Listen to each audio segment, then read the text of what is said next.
कि आपको जनसाधारण में जाना है, सबको बताना है, समझाना है। वो कहेंगे अच्छा भाई तुमने क्या पाया?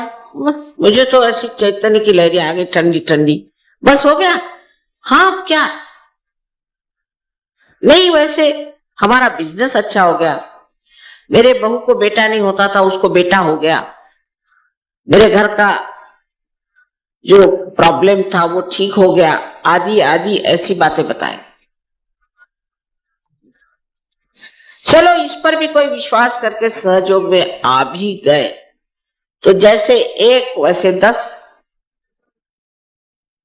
उससे फायदा क्या होने वाला है किसी को? इसलिए आपको इल्म सीखना पड़ेगा। इसकी तकनीक जिसे कहते हैं, हिंदी में शब्द इन्होंने बनाए टेक्निक से तकनीक। इसकी तकनीक सीखनी पड़ेगी हर एक सहयोगी को, जो बहुत ही आसानी से सीखते हैं। मैं भी मेडिकल कॉलेज में पढ़ी हूं, बाप रे बाप, हड्डियां लेके सोना पड़ता था, वो हड्डी के एक एक पुर्जे को याद करना पड़ता, कहीं बच्चे को काट, कहीं मुर्दे को काट। 7 साल में तो कोई पास नहीं होता, तो 8-10 साल में अगर पास हो गए तो कहीं जाके आप डॉक्टर हो जाते। फिर भी अगर किसी अस्पताल में आप गए और कहा कि पता लगाओ इनको क्या बीमारी है, तो आपकी पूरी अतड़ियां निकाल देंगे, आंख निकाल के धो के फिर फिट कर देंगे, दांत निकाल के फिर फिट कर देंगे और कहेंगे कोई बीमारी नहीं। लेकिन सहयोग में तो आप खड़े हो जाइए, फौरन पता चल जाता 1 मिनट में क्या तकलीफ है, फौरन पता हो जाता है कि आपको क्या तकलीफ है और दूसरे को क्या तकलीफ है। तो संवेदना अपने अंदर आनी पड़ेगी। उस संवेदना के साथ इल्म भी आना चाहिए कि इसमें हमने अभी देखा, इसको ठीक कैसे किया जाए। अभी एक साहब ने लिखा कि मां, मैं जब दूसरों को ठीक करता हूं तो वो मैं कमजोर हो जाता हूं, क्योंकि आप सोच रहे हैं आप कर रहे हैं, आप मेरा फोटो रखो, उसको ही बीमार हो जाते, मैं तो होती नहीं। कहना मां तुम ही कर रहे हो गया काम खत्म। आप अपने ऊपर ले लेते हो, तब ये प्रश्न खड़े हो जाते हैं। नोएडा में सहयोग बड़े जोरों में बढ़ रहा है, इसमें कोई शंका नहीं। पता नहीं, मुझे भी यहीं पे जमीन मिल गई, यहीं पे घर हमारा भी बन रहा है, कुछ बात होगी नोएडा की भी। पर यहां के सहयोगियों को सहयोग का इल्म कितना मालूम है वो मैं आकर जरूर देखूं। इल्म मालूम जरूर करना ही पड़ेगा, नहीं तो ऐसा हुआ कि आप किसी यूनिवर्सिटी में फर्स्ट ईयर में ही फेल हो करते रह रहे। जब तक आपको इसमें पूरा गुरुत्व मास्टरी नहीं आ जाएगी, तब तक आप सहयोग में बिल्कुल बेकार आए हैं, आपका कोई उपयोग नहीं। जंगलों में लाइट लगाने से क्या फायदा? समाज में हमको प्रकाश देना, तो अब आपको समाज में उतरना पड़ेगा। भागना नहीं है समाज से, गंदगी से भागिए, पर समाज से भागने की जरूरत नहीं। आपको देख के ही, आपके प्रकाशित जीवन को,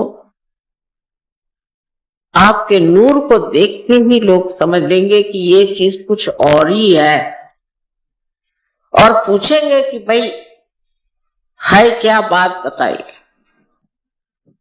धीरे धीरे उनके खुद समझ में आ जाए, इसमें जबरदस्ती करने की जरूरत है। और समाज में जब तक आप कार्यान्वित नहीं होंगे, सिर्फ हाँ भाई मेरी तो तबीयत ठीक हो गई, मेरा बच्चा उसको भी नौकरी मिल गई, मेरा मेरा मेरा जब तक चलेगा तब तक आप सहयोगी नहीं। भले ही आप मेरा बैज लगाते घूमो। हम तो चाहते हैं, एक मां तो जरूर है, लेकिन चाहते हैं कि जो कुछ हमारे अंदर है सब हमारे बच्चे उसी तरह से पनप जाए और उससे भी आगे चले। उसके लिए जो भी आप कहेंगे मैं करने को तैयार, जो भी मेहनत करेंगे वो करने को तैयार।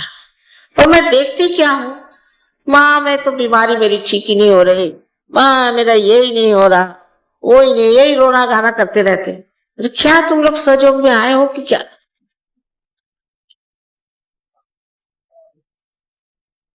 अगर सहयोग में आके आपकी बीमारी नहीं ठीक होती तो आप में कोई ना कोई खराबी है, सहयोग में कोई खराबी, तो अच्छा है फिर से जन्म ले लो, छोड़ो सहयोग को। ऐसा सहयोग क्यों करते? बेहतर है आप छोड़ के चले जाओ और सबको बख्शो।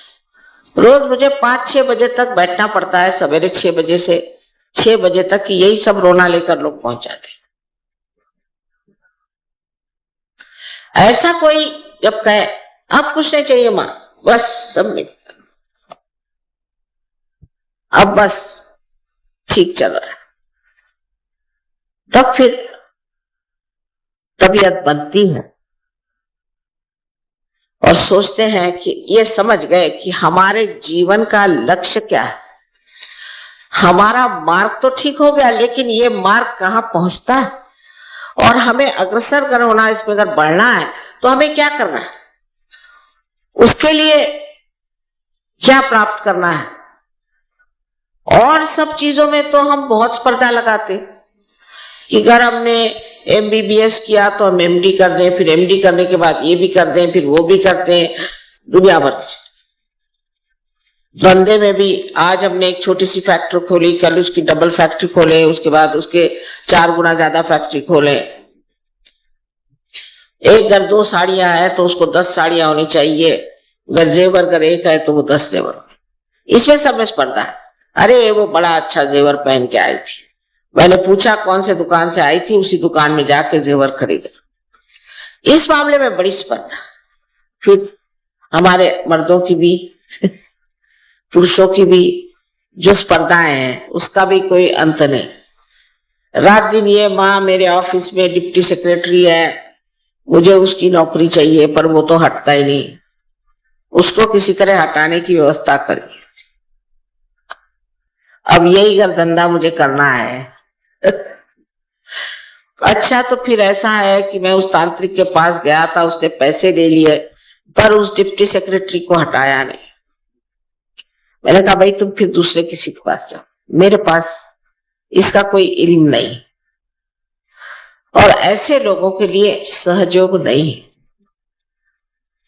स्पर्धा करनी चाहिए इसमें कि मैं कब उस चरम सीमा पे पहुंच जाऊं जहां मेरे अंदर कोई सी भी नेगेटिव बात ही ना, ऐसा मेरा हृदय का कुंभ प्यार से लबलबा जाए कि उससे सारी गलत चीजें जो है एकदम खत्म हो जाए।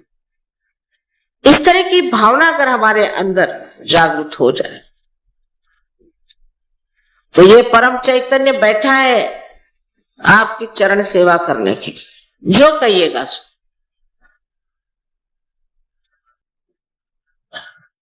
तब आपके साथ बेइंसाफी नहीं होगी, इंसाफ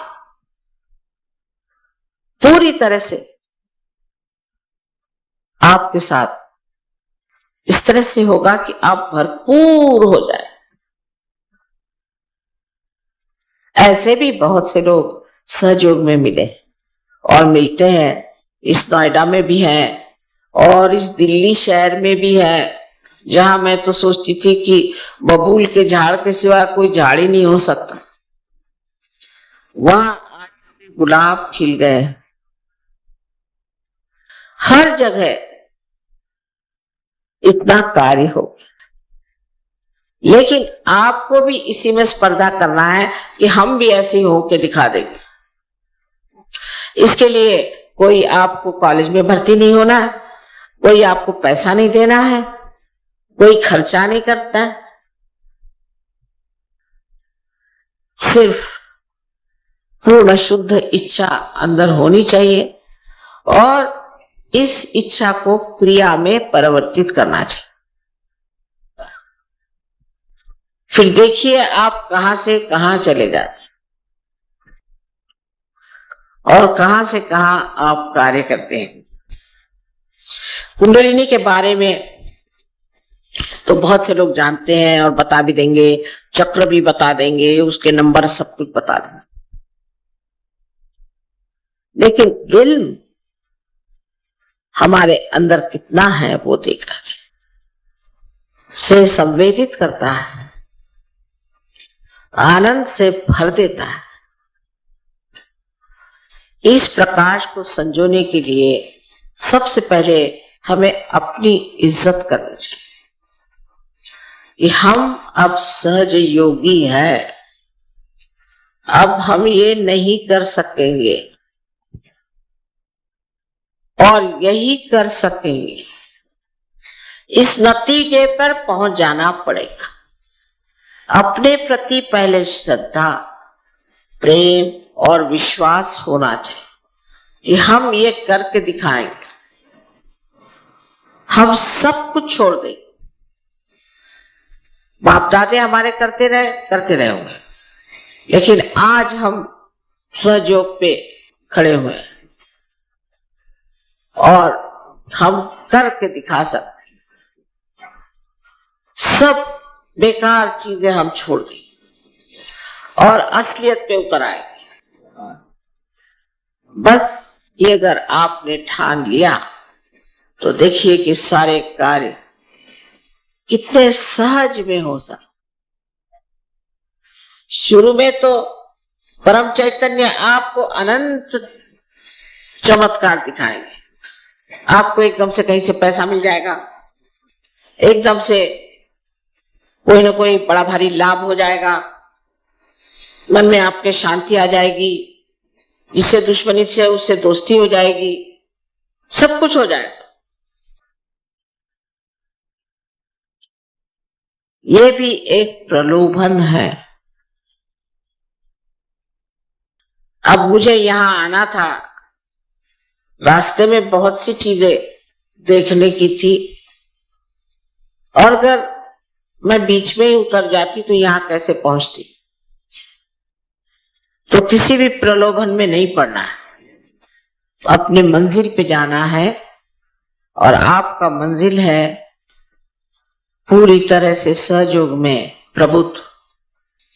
पूरी अथॉरिटी सहयोग की आपके अंदर आनी चाहिए और उस अथॉरिटी के साथ सबसे बड़ा गुण है प्रेम।